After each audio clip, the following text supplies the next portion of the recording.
მოგესალმებით, მე გახლავართ ექიმი კარდიოლოგი გელად საბიძე, კიდევ ერთხელ გილოცავთ შობას, ახალ წელს და გისურვებთ ჯანმრთელობას.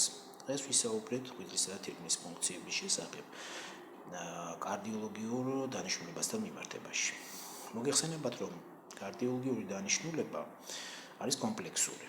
მასში შედის ანტიჰიპერტენზიული, ანტიარითმიული მედიკამენტები, ასევე ანტიაგრეგანტები და ანტიკოაგულანტები, რომელიც სისხლის შეედებას აკონტროლებს, ანტიკოლესტერინული საშუალებები, შადმდენები, ეგრეთ წოდებული ბიოდანამატები და ვიტამინები და მინერალები, რომლებიც გულის ბიოენერგეტიკას ეხმარება. რა თქმა უნდა, ასეთ კომპლექსურ დანიშნულებაში მედიკამენტებს აქვთ როგორც ეფექტები, ასევე გვერდი ეფექტები. გვერდი ეფექტებით მედიკამენტები ხშირად ორ ორგანოსთან მიმართებაში განისაზღვრება, ეს არის ღვიძლი და თირკმელი. ანუ უმეტესწილად მედიკამენტები ღვიძლში განიცდის ბიოტრანსფორმაციას, ანუ გარდაქმნას, რომ ორგანიზმმა ის გამოიყენოს შესაბამისად და გამოიყოფა თირკმლით, ანუ ხდება მათი ექსკრეცია. ამიტომ ლოგიკურია, რომ ეს ორი ორგანო ყველაზე მეტად დაზიანებადია ჩვენს ორგანიზმში და მათი ფუნქციის კონტროლი ერთ-ერთი აუცილებელი ფუნქციაა. ხშირია, როდესაც პაციენტები მიიღებენ დანიშნულებას, თითქოს მდგომარეობა დასტაბილურდება, ანუ არტერიული სნევის ციფრები წესრიგდება, რიტმი წესრიგდება, ჩივლები უგანვითარებას განიცდის, მაგრამ გარკვეული პერიოდის შემდეგ, 3 თვეში, 5 თვეში ხდება მათი ეფექტების შემცირება.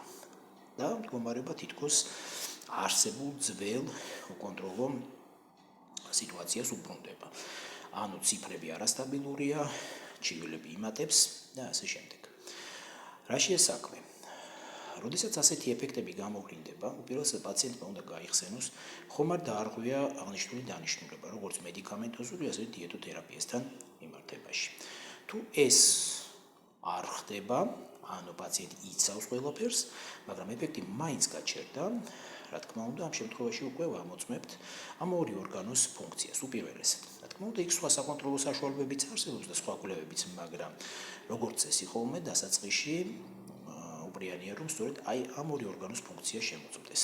ეს არის ღვიძლის ბიოქიმიური სინჯები და თირკმლის ბიოქიმიური სინჯები, რადგან სწორედ ღვიძლში ხდება მედიკამენტების გარდაქმნა და თირკმლით მათი გამოყოფა.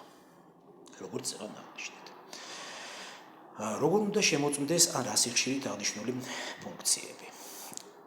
ანუ თუ დანიშნულება ახალი მიღებულია, უმჯობესია, რომ 3 თვეში დანიშნულების დაწყებიდან მოხდეს კონტროლი აღნიშნული ფუნქციური სინჯების, ხოლო შემდგომ 3 თვის შემდეგ 6 თვეში მოხდეს შემოწმება.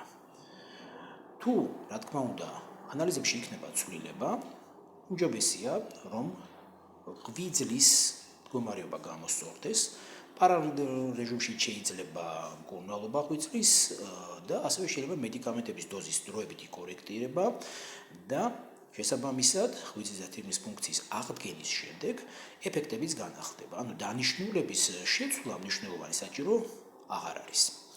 თუ რა თქმა უნდა წლები აღებულობთ დანიშნულებას და აღნიშნული მდგომარეობა ბოლო პერიოდში გამოვლინდა, რა თქმა უნდა, აქ უკვე აღარ ველოდებით გარკვეულ დინამიკას და პირდაპირ ამოწმებთ ღვიძლისა და თირკმლის ბიოქიმიურ სინჯებს. მათი მკურნალობა ხშირად ეფექტებს ზრდის, თითქოს აბრუნებს ხელახლა კარდიოლოგიური მედიკამენტების ეფექტურ მოქმედებას და მდგომარეობა სტაბილურდება. ამიტომ გაითვალისწინეთ აღნიშნული მდგომარეობა, თუ თქმა უნდა, ექიმი შემოგთავაზებთ, უმჯობესია, თუ არა, თავად თქვენ შეგიძლიათ ამ ორი ორგანოს ფუნქციური მდგომარეობა შეამოწმოთ.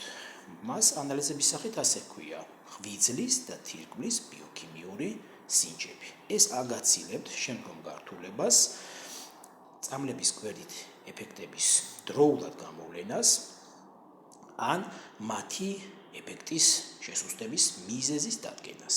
შესაბამისად, მნიშვნელოვანი ცვლილებები დანიშნულებაში საჭირო აღარ გახდება. დღეისთვის სულ ეს იყო, გისურვებთ ჯანმრთელობას. მოგწერეთ თქვენთვის აქტუალური კითხვები, გამოიწერეთ არხი.